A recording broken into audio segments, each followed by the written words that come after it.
I could have called this talk "What Did the Germans Do for Us?" Actually, quite a lot. So that, in a way, is sort of what this is all about. But I'm anchoring it roughly from about 1880s. Otherwise, it could have got totally out of control. Can we have the first slide? Really, we're looking at Germany, and if we're talking about counterculture, we really need to know a little bit about, without going into huge history lessons and what have you, we need to know a little bit about the culture to understand what countering was against that culture. I think what really, really worries me about social history and cultural history is that even things that I can remember, like the late 60s, early 70s, there's a huge amount of revisionism going on. I don't think the internet and BBC4 stuff helps a great deal because you're really getting sound bites and this black and white version of what actually went on. So if we're seeing that with stuff that's so recent, really, what's it like when we're going back to the 1880s to the 1940s, and especially a country like Germany, where there's been so many unfortunate, which may have coloured our view of German culture. And actually, before the First World War, England and Germany were like this culturally, very, very close indeed. And Germans actually, the highest immigrant population in Manchester up until the First World War were Germans. And I don't know if anyone knows, but it was a German sculptor who designed the Liver Bird on top of the Liver Building in Liverpool. So there you go. Anyway, so yeah, we're Germans. Like I said, I'm anchoring this roughly in 1880 for a reason. Germany was just a scattering of princely states until 1871, so it didn't even become a country until then. That was really significant because their industrial revolution didn't start till nearly a century after ours, but when it did start, it was incredibly rapid. Now, obviously, that's going to have repercussions on the people because a rural society suddenly became an urbanised industrial society. And as we maybe know from our history lessons, there was rapid militarisation, a lot of sabre rattling, urbanisation, all the rest of it. So this really impacted people's psyches, really. The Germans have always had a very strong relationship with nature, and this is key to what we're going to be looking at. I'll just read out a couple of things here, but even in the Middle Ages, the Adamites in Germany held nude gatherings in moonlight caverns to achieve rebirth into states of paradisical innocence. Goethe, the poet of nature, this is the 18th, early 19th century, said, God can be worshipped in no more beautiful way than by the spontaneous welling up from one's breast of mutual converse with nature. And it was actually a German who invented the concept of ecology, Ernst Haeckel, in 1866. And he turned something that was actually more of a spiritual thing into a science, a scientific discourse, which was quite new. Yeah? And he actually said that really ecology was the true religion, stating that it had a much better foundation than an abstract worshipping of an invisible God. So that's quite a controversial thing to be saying in 1866. Yeah? Okay.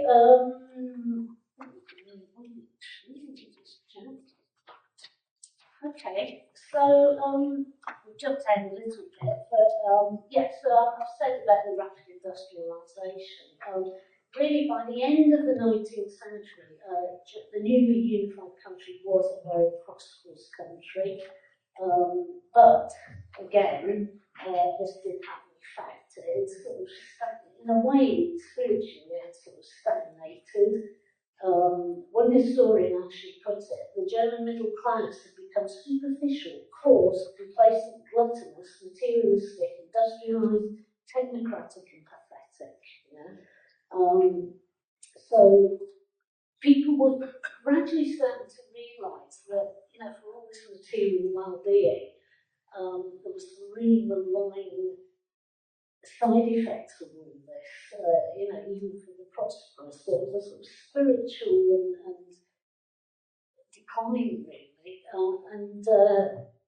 Again, as Michael Green, another historian, noted, the iron cage weighed heaviest and the fight against it was fiercest in Germany.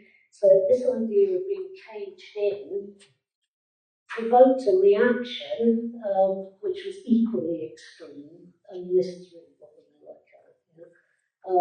Right, so this slide really, obviously, 1914, devastating war, defeated nation. So how's that going to impact people?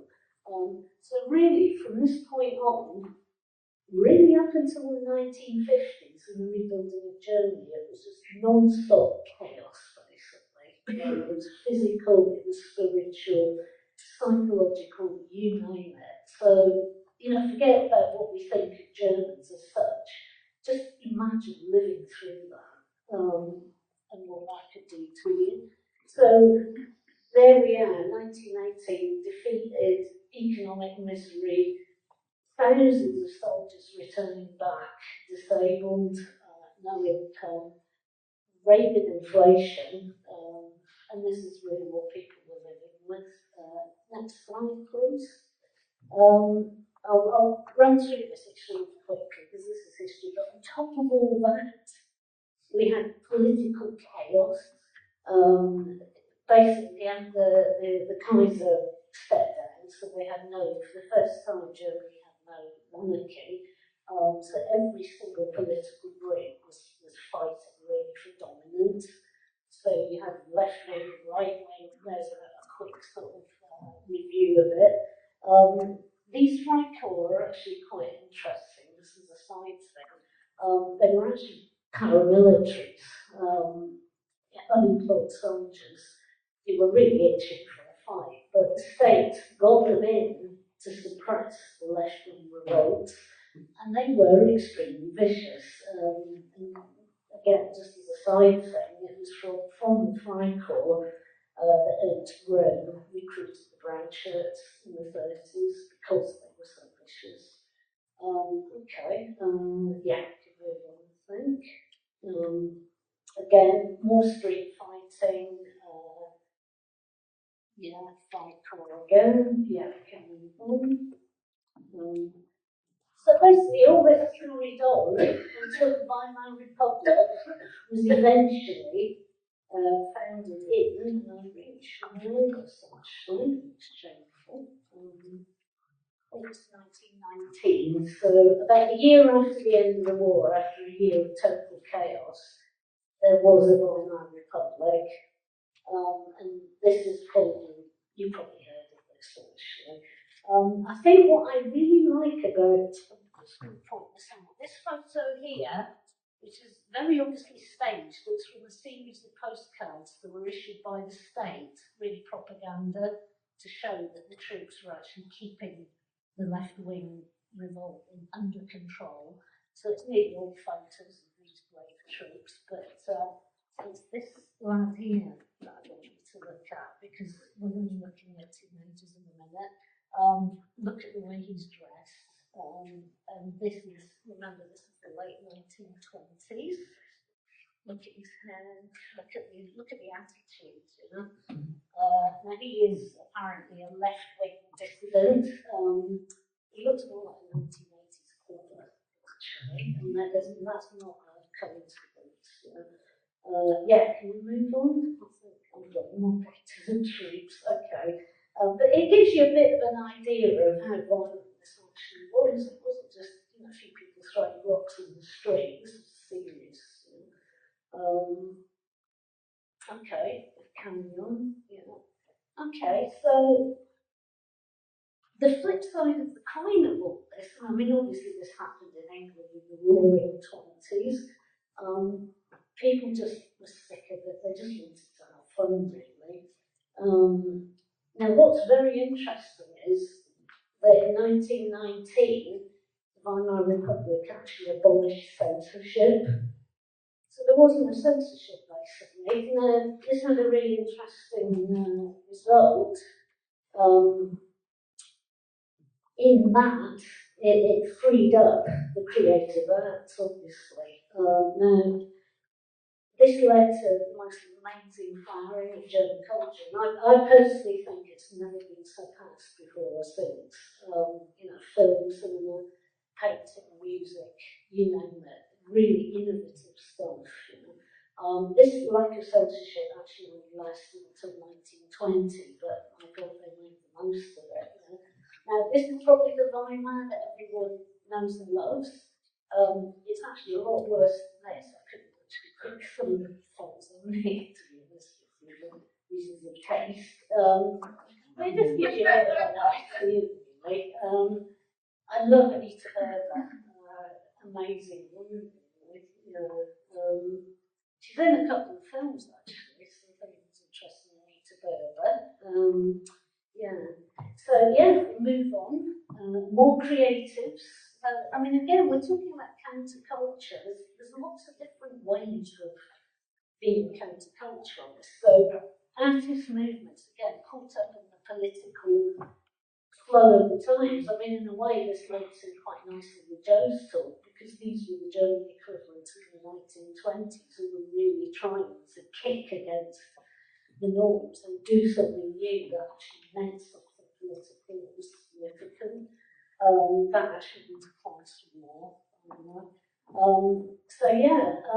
way, all these photographs by August Sander, who was trying to record every single type of different German. I think he took 20,000 photographs up until the Second World War, and they were fabulous. So he lived in Cologne, so he was part of this group. So that's just a few of the artists. Can we move on? More proletarian intellectuals, I really love the fact. There's Magda Hegemann here, yes. I think what I just briefly wanted to say before we move on, German film, which is one of my favourite things. Just to point out, really, that around this time, when it started getting a little bit sticky in the early 30s with the Gauss transfer, there was a mass exodus out of Germany and Austria, especially Jewish Germans and Austrians. They went to America. So I'm thinking people like Otto Preminger, Fritz Lang, many, many others. A lot of these people were involved in the Berlin, Munich, Vienna theatre scene. So you had lighting specialists, musicians, cameramen, directors. They went to Hollywood and they made films. Now look at the production, the credits on films made in America in the 30s and 40s. And incredibly, nearly all of them are Germanic names. Watch film noir, because as far as I'm concerned, that's German film. It only lasted until the end of the Second World War, and then American film changed completely. So you've got this amazing period between about mid-30s up until the late 40s. Those films were basically the whole psyche and angst of Germany was taken across the Atlantic and slapped onto American urban milieu. So you've got the tormented hero, the psychologically flawed heroes. You've got the dark streets, the rain, the women, who always die in the end. So it's a classic little European sensibility in an American setting. And it's some of the best films that ever come out of America. So, shall we move on? Right, sorry, a little bit more, just to give you an idea. Right, yes. Remember the teenager I was talking about? I'd like to talk a little bit about this, because this is very relevant. I might have to read some of the stats here. Obviously, First World War destroyed families, enormous amount of feral children, in the German big cities, destitute and homeless. According to this, there's been, after 1929, 500,000 homeless adolescents living rough, wandering around the country. Just in Berlin, 14,000 children between the age of 14 and 18 living rough. So what did they do? They joined gangs, basically. So what we have here, and some of these kids, a lot, the ones in Berlin as a collective name were called the ring gangs, but they all have different names, yeah? Including Blood of the Trappers, Red Apaches, Black Love, Black Flag, and the Forest Pirates. They usually supported themselves through prostitution and crime. Johann Schaff up there was a rat boy. Notice the way he's dressed, actually, because this is classic. Basically, they dressed in black and grey bowler hats, old women's hats with the brims turned up, adorned with ostrich plumes and medals with lurid handkerchiefs or scales worn around the neck. Striped vests were worn, revealing tattoos and multiple rings worn in the ears, leather shorts with massive belts painted in colours, numbers, and human profiles, and with tags such as wild and free or bandits. Which does actually start to make me think. I know we're talking about hippies, yeah, but we're seeing this sort of branch here. You've got the sort of the urban gangs, and we're really seeing a clear link to urban gangs over here, like the Scuttlers, the Peaky Blinders, the Costa gangs in London. Very, very similar. So yeah, next one. The Edelweiss pirates developed slightly later. Not all of them were feral kids. A lot of them did have work in factories and what have you. But what's very significant about them, as it says here, they did form in the cities. And again, that was a generic name because they were Edelweiss. They actually fought against the Hippie youth. Now, the Hippie youth was then compulsory, I think, I'm not quite sure what date. But basically, these kids didn't want to join. It was compulsory to do so, and they didn't, basically. So they arose in the 1920s. According to this, 1939, more than 80% of all German males between 10 and 18 were members of the Hippie youth. There was also girls who were the Deutsche Needle. So it was enforced, basically. What Hitler did, he got a division of the Hitler youth to go out looking for these kids to find them, basically to force them to join. So there was pitched battles in the streets between the Hitler youth and the Edelweiss pirates.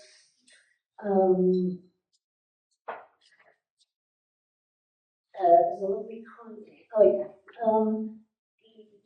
A youth worker in 1941 noted about the Edelweiss pirates.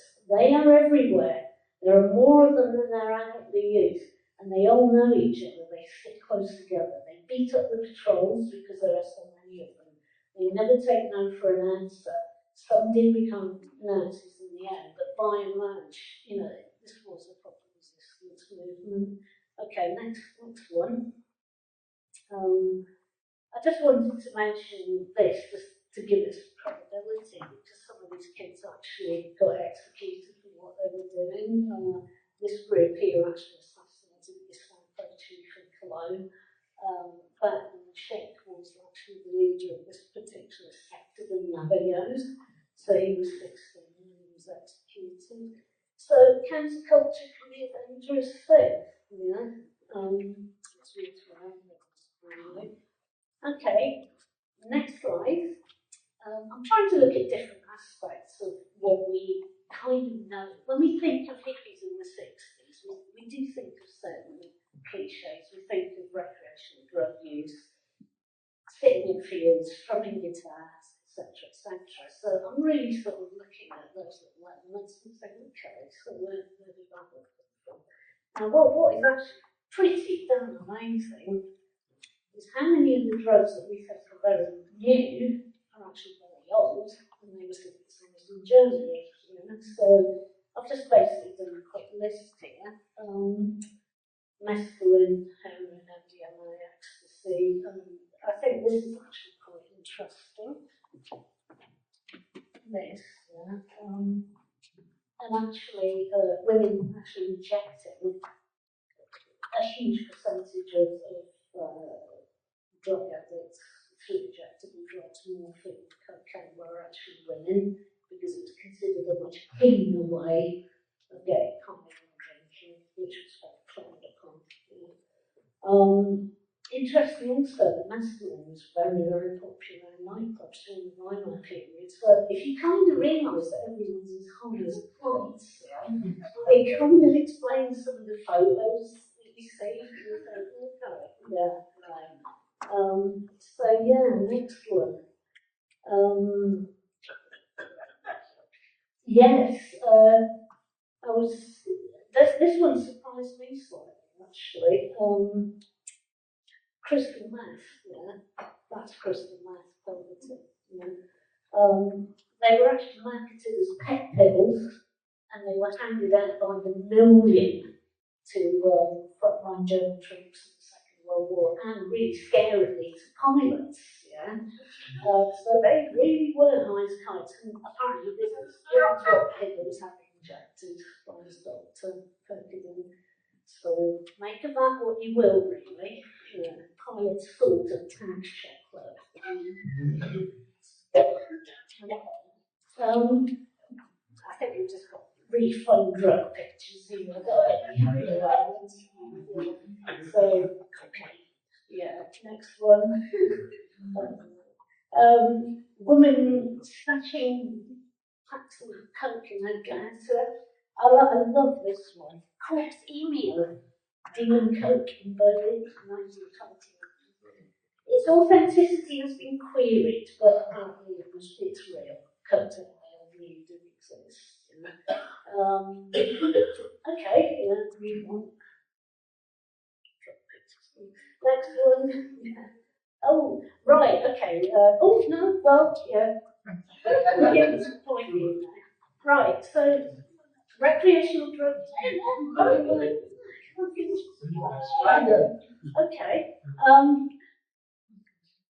Link the drug sale is what I was saying earlier on about people being under this unbearable psychological stress. Yeah? Now, this was happening in America as well. Now, people really started to notice it. Now, you might know that psychoanalysis and psychology didn't really start being, I wasn't really a science until 1918, 1919. So this has been going on for a little while before that. So nobody had a name for this. Yeah?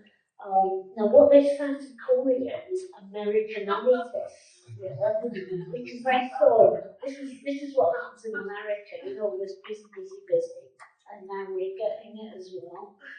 So they didn't really quite know. So there was a complete flooding of the market with over-the-counter medicines. So these were not recreational drugs; these were prescribed as well.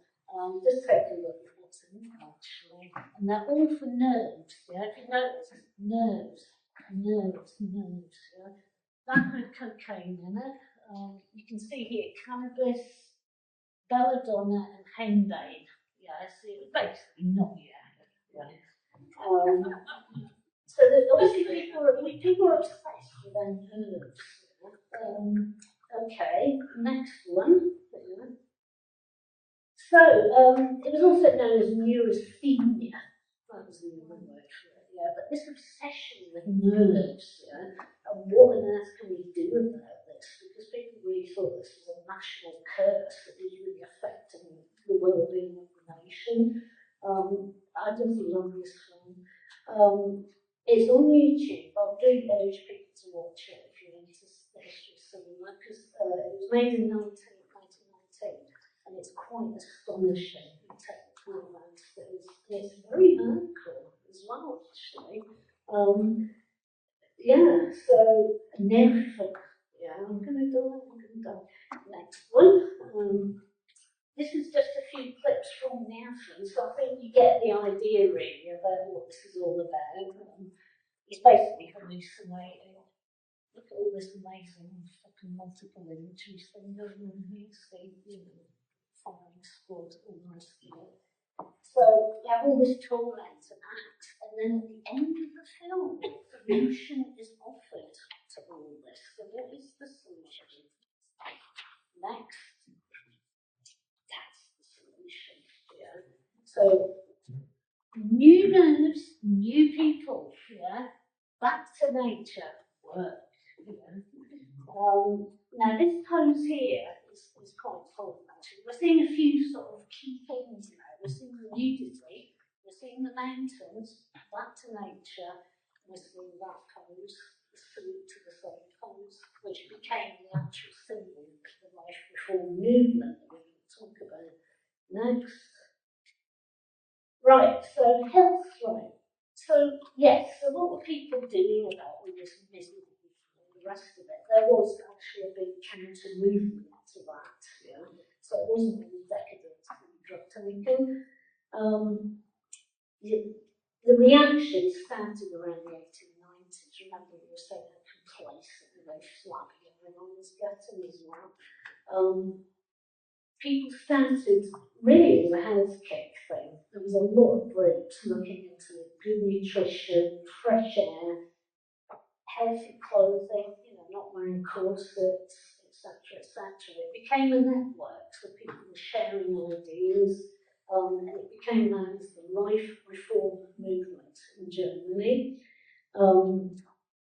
Quite interesting, actually, because we're talking about counterculture, but in a way, the life reform movement became mainstream in a way, you know.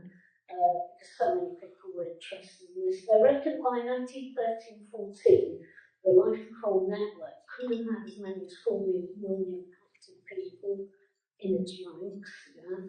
So they had public lectures, they wanted better housing, there's green spaces, they were promoting natural therapies and wanted it taught in German universities. So yeah, it was pretty impressive, really. However, some of the people we're going to look at, even within the context, were considered quite extreme. Next, we looked at the German urban gangs. Now, this is their cousins, really. So these were the healthy kids, yeah. The urban kids, some of them were into hiking outdoors and what have you as well. So there was a little bit of mixing of the two. But these kids were called Wanderfunken. They were quite closely aligned to the British Scouting movement, so there was a lot of communication between the two. Again, there was massive numbers of these groups, yeah. Tells you there, yeah. So this is basically what they were into. Founded in 1913.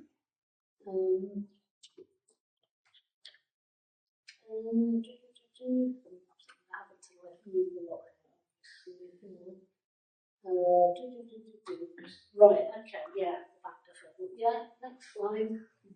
More random. I really don't know what's going on here, actually.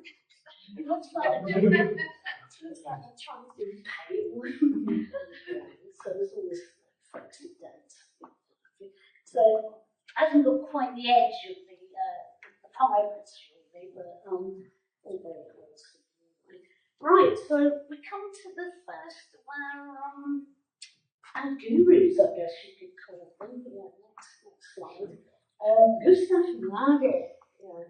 Now he's pretty representative of there was a whole slew of these people. I'm only mentioning some of the key ones, really. There was a lot of them. Yeah. They all appeared around 1918, 19, one or two before that. But they were, all of them had in common that they wanted a new, healthy, and natural way of life. Yeah? They were actually given a slightly mocking name of inflation saints because so many of them arose around that time. So Gustav, I think he actually, you can see the nice bloke really, but I think he got away with quite a lot because he did it with his carapace of a sort of pantheistic Christianity, really. You know, I come to you in peace. So I don't think he would have sort of got away with looking like Prince much if he hadn't done that, really. So yeah, again, he was very into outdoor bathing, influenced by Sebastian Knuyt, the founder of bathing and water therapy. He was a vegetarian by 1892, and he started dressing like Jesus in loincloths or long gowns with bare feet and long hair. He was arrested for it in 1900. He went off as an itinerant preacher off to Jerusalem, married 3 times, but his children were taken to care.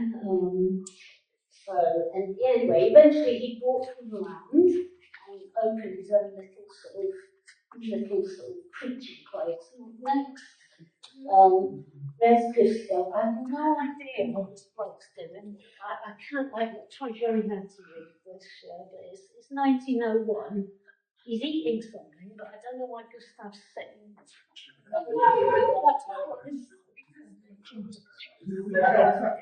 There's the toy. Basically, I come to you in peace, Gustav.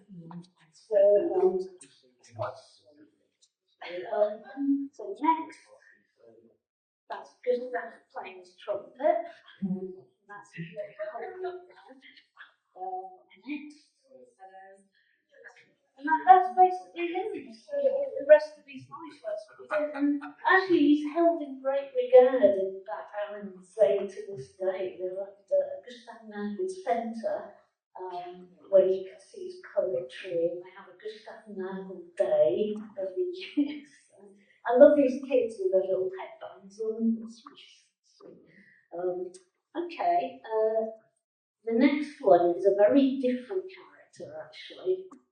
Friedrich Muck-Lamperty, the Messiah of Thüringen, and the new mob. Right.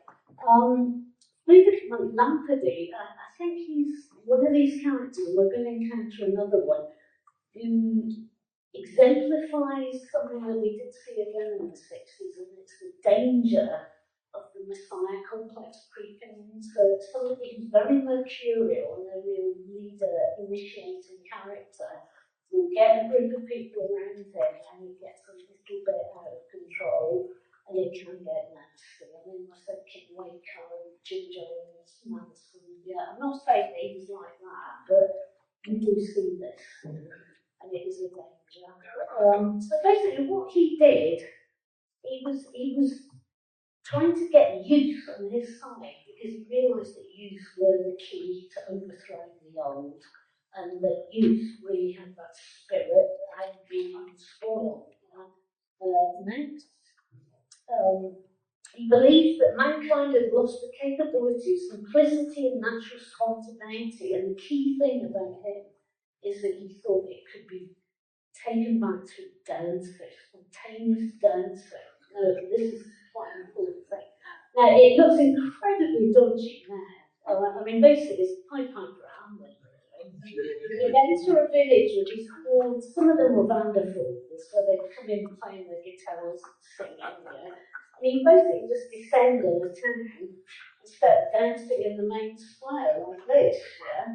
And the townspeople apparently joined in with it. And apparently, some of them, there was thousands of people spontaneously dancing in the streets, achieving this state of near ecstasy. They occupied each town by dance. So they would invite the children to dance, which then attracted larger numbers of people. Up to 10,000 inhabitants often joined the dancing. It had elements of drunkenness and ecstasy, creating an atmosphere of spiritual revivalism. So obviously the churches were pretty suspicious of Muck-Lamperty. Next. Anyway, basically what happened to Muck-Lamperty, he started shacking his young followers. So that was the end. So my name is 21, that's the end. Right, now, really going to waste Diefenbach, another dude, another really charismatic figure. Not like you can see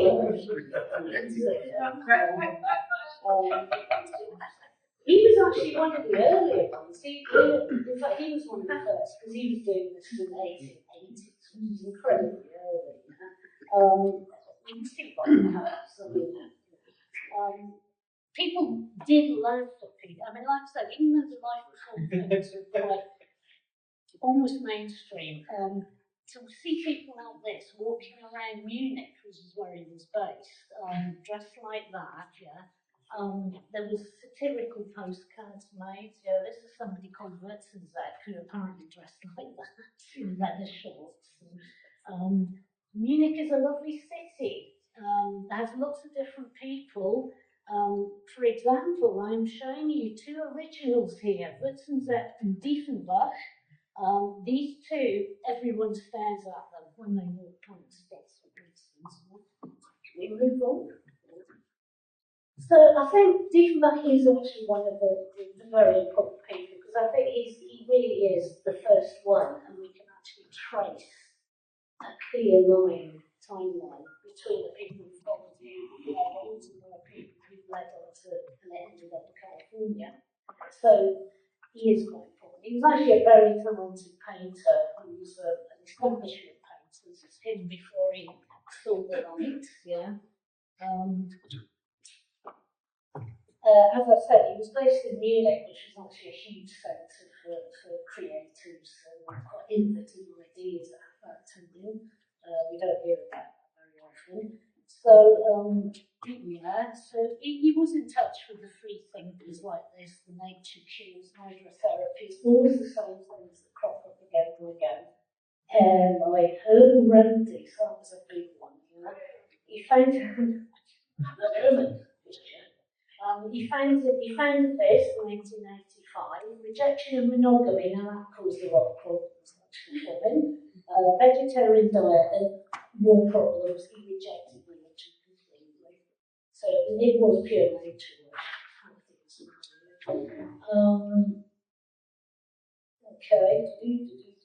Yes, he was mocked hideously. People really didn't like it, and he didn't like that. So he left for Austria and established he established a commune in 1896 called the Heavens Yard. Next slide. So this is him basically. If that's not flipping hippie or teepee, I don't know what is really. So this is his extended family here, living in tents as they travelled across the country. Next one. There's a few nice photos. I think the reason I think he's a bit of an ego tripper is the amount of high quality photographs that was taken. These cost money to do, so he wanted a record of himself. So I love this one. So this is him at his commune. I love the little modern things. Okay. Carry on. This is him again. Comes in there. I love this photograph because this is actually a policeman who's just pissing himself, basically. You don't see a Russian policeman laughing like that. So, I think what's important about him is some of the people who actually joined his group for a while. We're going to meet them later on. Gustav Kaiser was hugely important. Hugo Hippie. They both left him basically because he was very authoritarian and he was the leader, so he wasn't having it. So really again, he came to grief. We've got a couple of pictures of his artwork, so next. Here we are, he was mocked as the cool Arabic apostle. I think that's cauliflower. cauliflower costume. People really didn't like his style, yeah. And he was, oh, that's right, he was actually arrested for letting his kids run around naked and also for being naked himself. But he got one of his followers to do his jail sentence for him. So that's so cool. He ended up in Capri with a group of women followers, his harem, yeah. Kids rejected him. He actually produced some of his best artwork in Capri, so it wasn't all in vain. So there he is, handsome to the last, yeah. So that's decent. Okay, next, I've just some of his paintings, just to give very heavily influenced by German romanticism. If anyone knows Caspar David Friedrich's work, romantic painting, very like this, but obviously very influenced by nature, apocalyptic sort of nature as well. Fantastic self-portrait. Okay, next one. That is probably his most famous work. He did this amazing frieze. These are that's again, that's him, his children. His children. It's very good actually. So okay, so that's it. Very briefly, Whitside again. There were a lot of people like this. He actually was a wandering preacher. He preached the word about. But what's interesting, he was a Prussian army officer. You just think that's an amazing flipping change. An immensely sort of autocratic environment to go from that to that. And that's what I mean. They're trying to put yourself in the mindset of this. How extreme that actually was. He joined the Diefenbach group, but again, he didn't like too authoritarian. So he left and formed his own groups. Again, what he wanted. I mean, the key thing about these people, they all go wandering. Some of them live in caves. They all have an epiphany. So they all have that in common, really. So he settles as a preacher, the new human.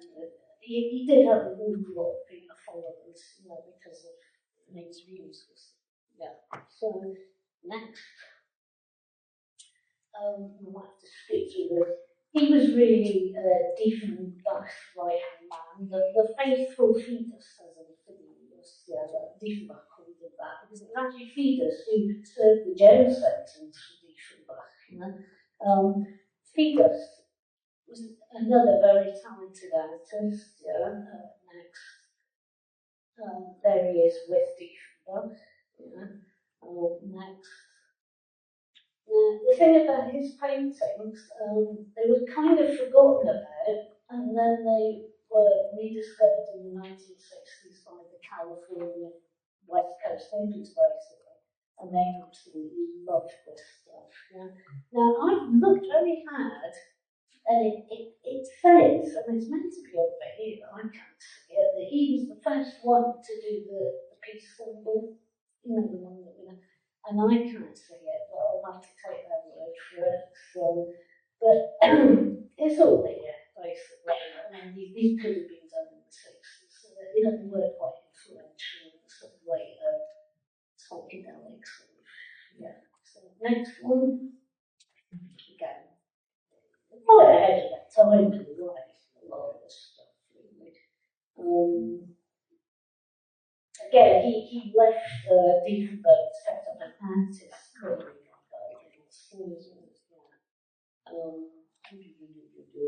Very interesting German mythology. Yeah, it's just right. Next one. Yeah, so again, look at this. Next one. Right, I just thought this was fantastic because that picture there, Salute to the Sun, 1913, did actually become the image of the life reform movement. Like I said, that pose crops up again and again and again, and you can see it in the natural film. There it is. Okay. Next.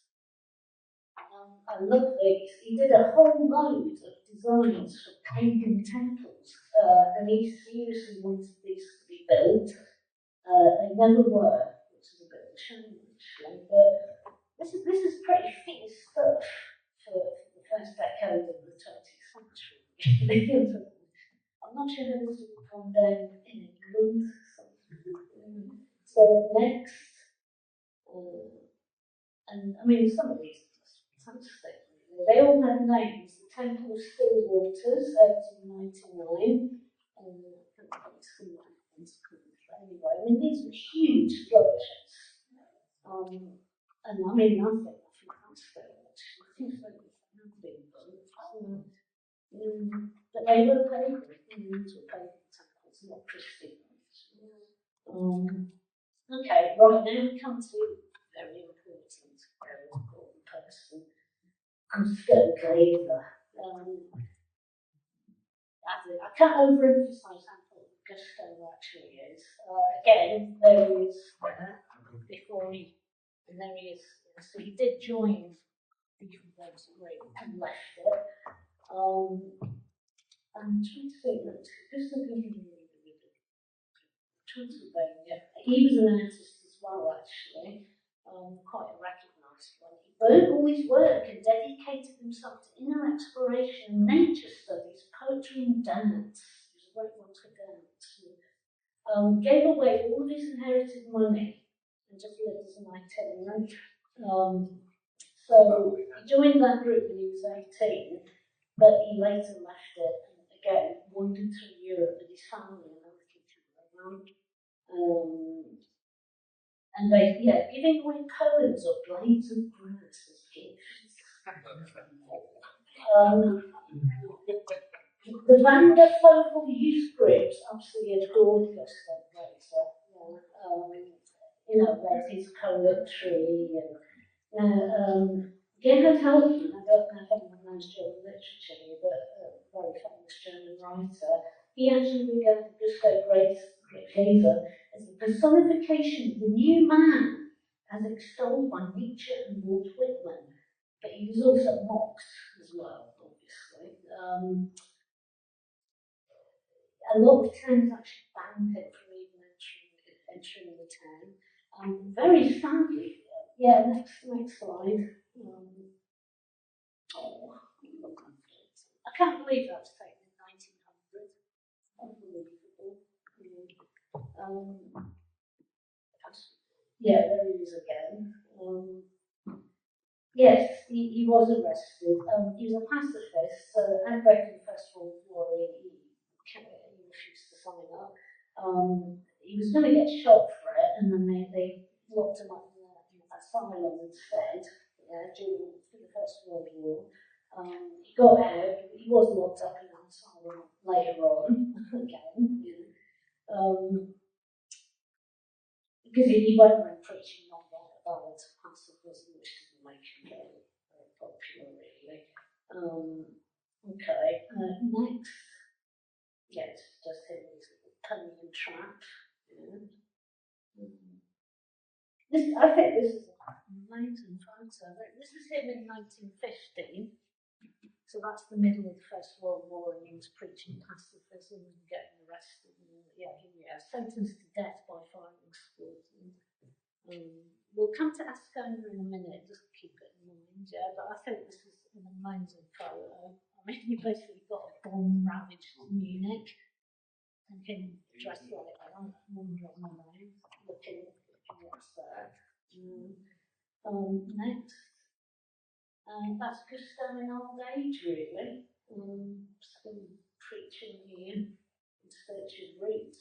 That's basically what he was all about. Next. Okay. Next. Right, this is actually why he is so important. That's his brother, Carl. Now, in 1900, like many of the other preachers and what have you, he set up a convent, but this one was immensely important. It was at Monteverito in Switzerland. It started off with this house that he actually, his brother built, but you can not tell me what it's all about. He wanted this to be an ideal community, so he wanted equality for women, naturism, free love, total creativity, experimenting in animals, dance, music, poetry, discussion, houses of light, natural food diet, vegetarianism, Herman, I'll come in a minute who actually came to this place. It's mind-boggling. I'm not sure why I didn't know about this before, actually, but anyway, Kafka went there, Herman Hesse went there. Herman Hesse was hugely important. He loved Gustav Grazer. Gustav Grazer, the discussions they had crop up in a lot of Herman Hesse's books. He based a lot of the characters in his books on Gustav Grazer, and that's verified, that's not supposition. So Demian, Zarathustra's return about Gustav Grazer. Next. This is kind of what it developed into. So it lasted until 1920, actually. It's still there. It's a sort of a cure place you can go and have cures. Next. So these are just some people. I'll just explain that. Yeah, it's quite fantastic.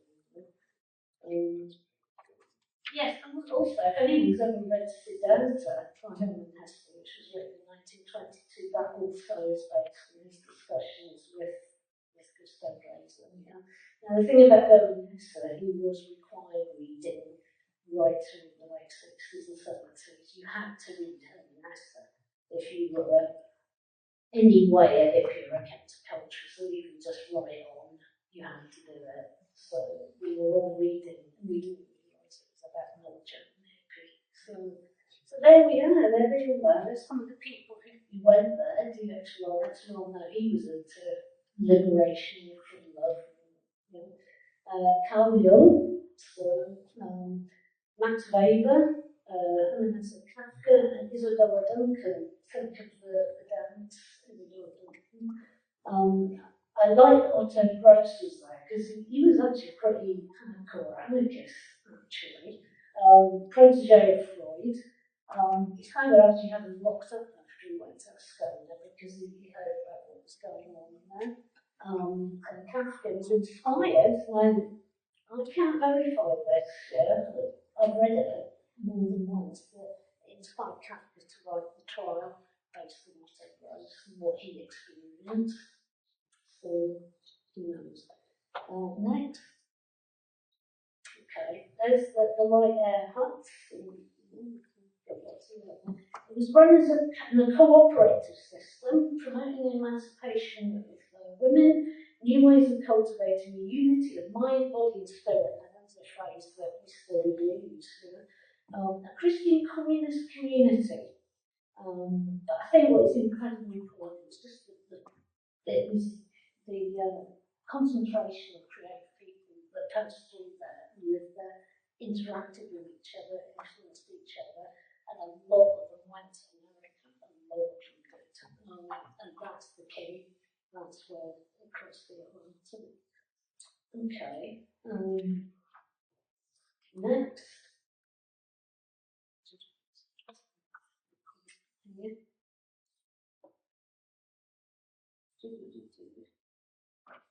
Yes, I've got here.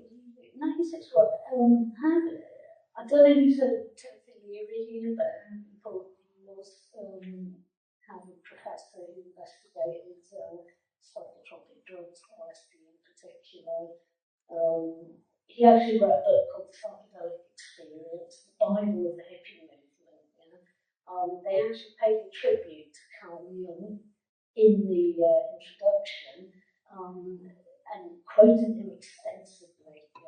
Concepts like universal consciousness, archetypes, significance of dreams, and internal perception. Now, these are all ideas that kind of again spread here.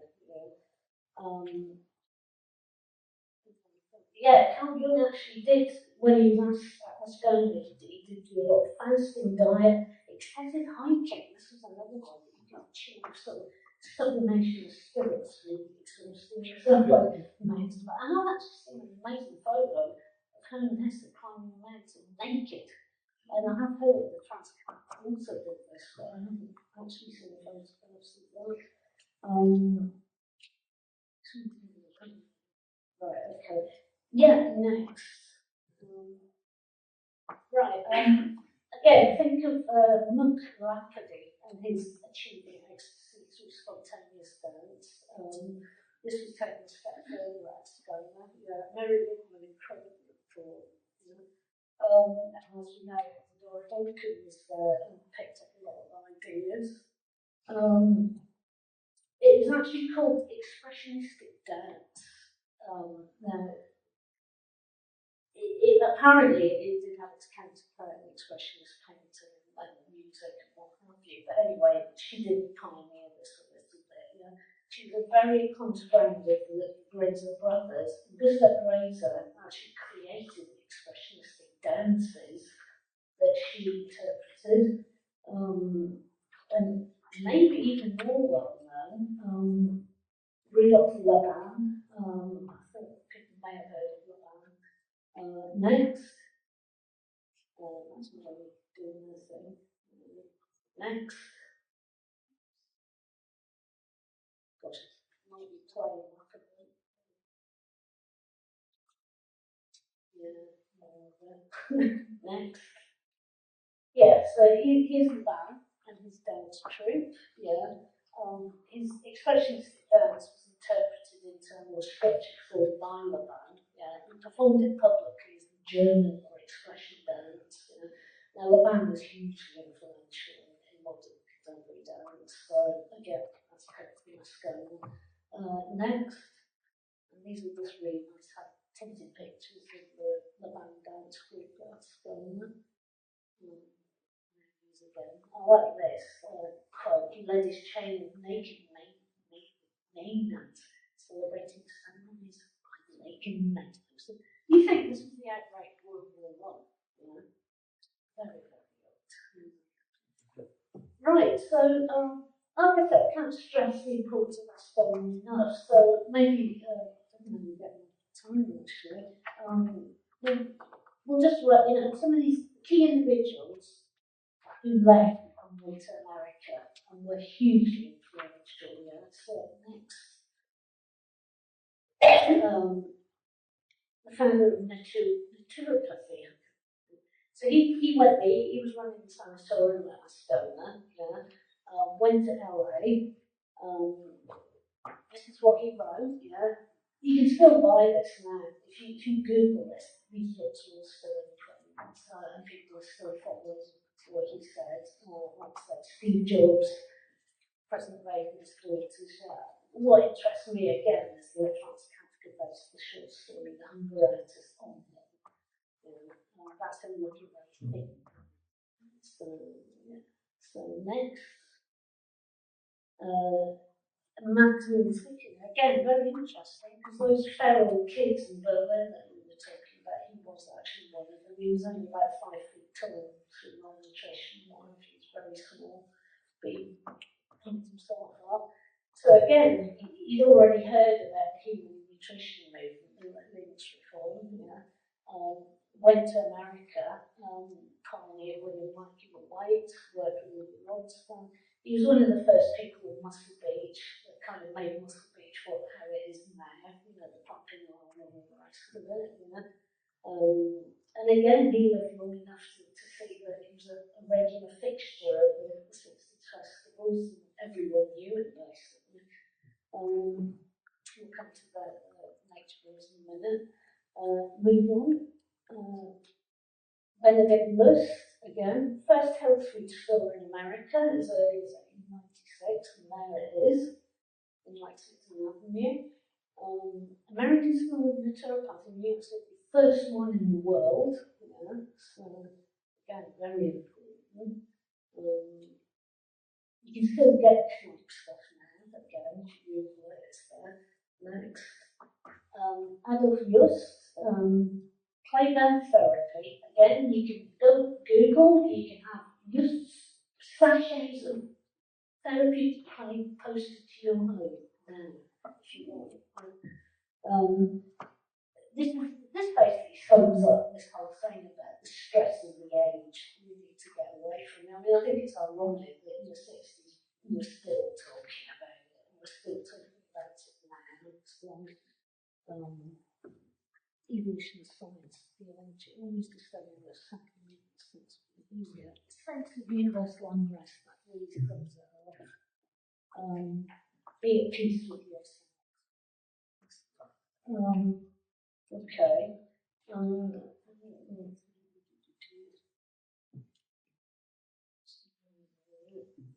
Yeah, actually, these people used to list, it's quite confusing.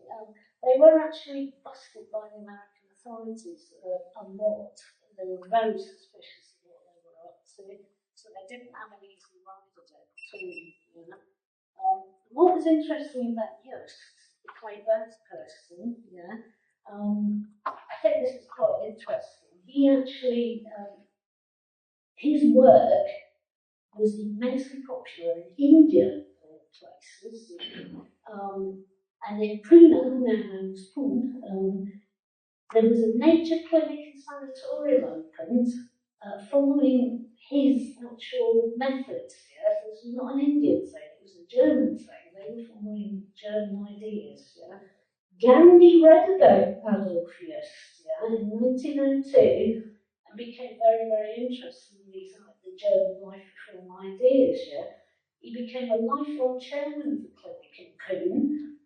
So Gandhi advocated naturopathy and the nature cure movement, and he helped gain momentum in India. And I think about it, the hippies, Pune was very popular in the 60s because it's a hill station. A lot of hippies went there, heard about all these ideas, and took them back to Europe and America, thinking that they found the real India. They haven't. They found the real Germany. But it's still around. It's called the National Institute of Naturopathy. Yes, it's still there. You can visit it. Right, Bill. I love this. 1917, middle of World War I. Now he is with his guitar. So Wilhelm Pechter. He was a conscientious objector, so he fled Germany. Settled in California. Quite an interesting link I see here between him and Diefenbach, who we looked at earlier on. He actually ordered books from Diefenbach because he was really interested in his ideas. Yeah? And he may have actually got to know him around 1888 when Diefenbach and Fiedus visited Europe for a few years. So they could have actually met, which is quite a nice thought, really. He was known as the Hermit of Pound Springs. He was just a hippie person, so he was very into life reform. So he just lived in his little hut there. He had a telescope, and people used to look at the stars.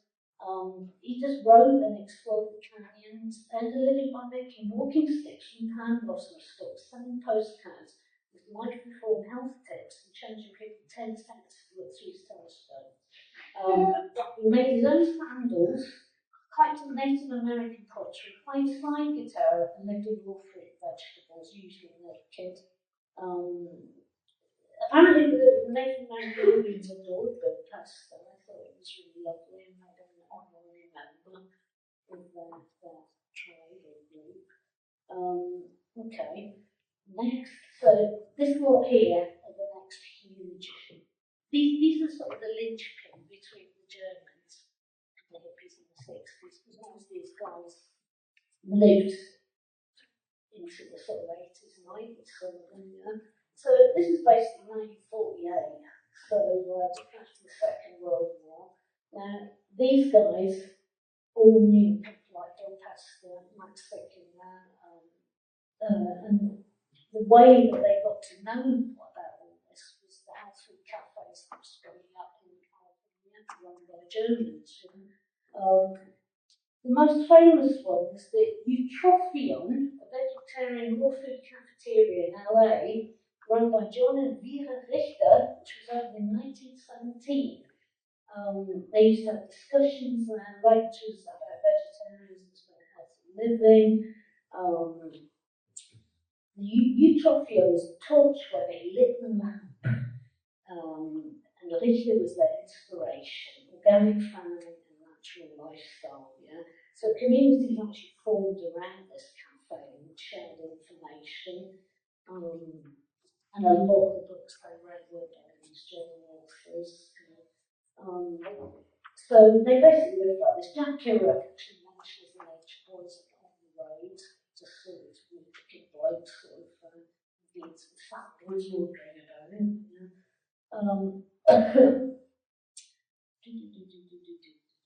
Right, next. It was a shame, I actually wanted to.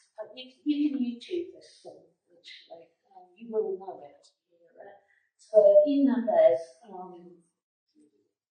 one of the nature boys. He was quite lucky, to be honest with you. He was a musician. He was actually a pianist dance band leader in Kansas City. So he went to LA, met Bill Pester and Gypsy Boots, that really influenced him. So he just turned to this way of life, eating real fruit and veg. He changed his name to Ina Bez. Didn't use any capitals, that was important. Like many of the German, again, like many of the other people we met, he lived in a cave for a while in the wilderness and had this epiphany about how he should live his life. And it was while he was in the cave that he wrote that song. And as you can see, it was in the Jackson Lives film, which was actually banned, the film, because it's a pacifist film. Next.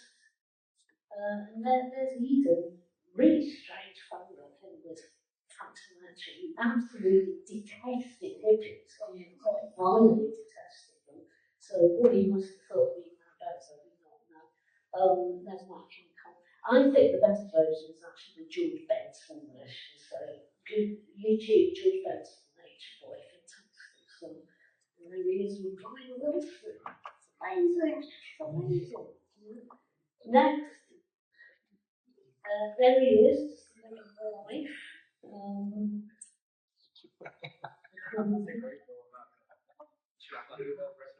Yeah. Next one. There he is. There's a website for Eden. In fact, I think it's on YouTube. There's some really moving. It might be on his website. I can't remember, but anyway, it's him talking. And it's actually very, very moving. He's very elderly, but very wise. It's also I love that one, actually. Okay, next one. I think we're nearly coming to the end there. Gypsy Boots. Very interesting. Another of the nature boys. He's a bit unrecognisable there, but he was in that photograph earlier on. Gypsy Boots is quite important. He was a lifelong friend of Max Sickiner. He was called, he has actually been dubbed the Hippie, so the original hippie, yeah, who created the counterculture ethos that was carried into the 1960s for us to emulate. Now, I think the reason he's so important is because he had quite a high media profile, so that allowed the word to spread. So it's the first time we actually see the media being used to spread the word effectively, mass media. So Gypsy Boots, important here. Yeah, he owned his own health hut in Beverly Boulevard, organic food, but he also had entertainment. So this is sort of the showbiz creeping in a little bit here. That's very recognisable in the 60s, this kind of mad dressing up, what the hell, he was on the Steve Allen show, which was actually a national network TV show, which is how people really got to hear about his ideas. He received an avalanche from out, so he apparently wasn't really charismatic and a very nice bloke. He danced on the Doors when they played in 1968. There was a dance troupe of Gypsy Freaks, and he was one of them. He was also sponsored by a radio station and a paid performer at several festivals like Monterey, Newport, together with Jimi Hendrix, Grateful Dead, The Who, Radish and Jefferson Airplane. He was also in a cult movie called Mondo Hollywood in 1968 with Frank Zappa. and had other roles in films like Swinging Summer, Confessions of Tom Harris, and The Game with Michael Douglas, so you didn't know Michael Douglas. Yeah, I mean, really just winding it up here. I mean, I think one thing I probably haven't mentioned is that all these people back up were vehemently anti-drugs and alcohol. It was all about clean living. So at some point, I mean, I think that's a story for another time, really. It's where did this whole drug culture and the nature thing come together? Because as we know, drug culture was a big part of the 1960s. I haven't really mentioned LSD. It was actually synthesized in 1938, famously by Albert Hoffman. But it was Timothy Leary who kind of promoted it in America and made people aware of it as a sort of self-improvement mind expansion drug. So that's where that comes in. But again, can't talk about everything really. What I think I'm going to conclude. What I think I only found this out very late. There's actually a film was made, a European co-production called Freak Out, which made me think of it. And it's all about Estonia and the people that were there. Yeah? And I watched the trailer and I just thought, because it looks to me like it's women as well. They've fallen into the trap that I was talking about at the beginning of putting 21st century sensibilities onto those people. And it looks to me like it's like they actually call them middle class kids. Well, we think these were not just kids, you know, they weren't all new. So, classic trap. So, I'd like to see it, but I'm not holding out much hope, quite frankly. So I'll just end with one little quote here. Conclusion. Yeah, this is quite nice. A bloke called Steve Sagan noted, when walking with his father in the Hollywood Hills above Laurel Canyon in the mid-60s until the 80s, about 1 in 4 people they passed on the trails would reply good day with guten Tag, or a Nordic equivalent. Hiking then became quite fashionable around the 90s, and the Germanics all seemed to vanish, which is quite strange. Author Gordon Kennedy's actually written a book about the German influence on counterculture, and he concludes that there was nothing strange about the fact that there was such a huge German influence. Yeah? It's actually 20th century mass culture that is the weird thing. Yeah? And what he says is hippiedom is really just a perennial subculture as old as the first humans that ever walked upright. That's why hippies will never go away, because they've always been there anyway. So I hope you have a little taste of it. Yeah.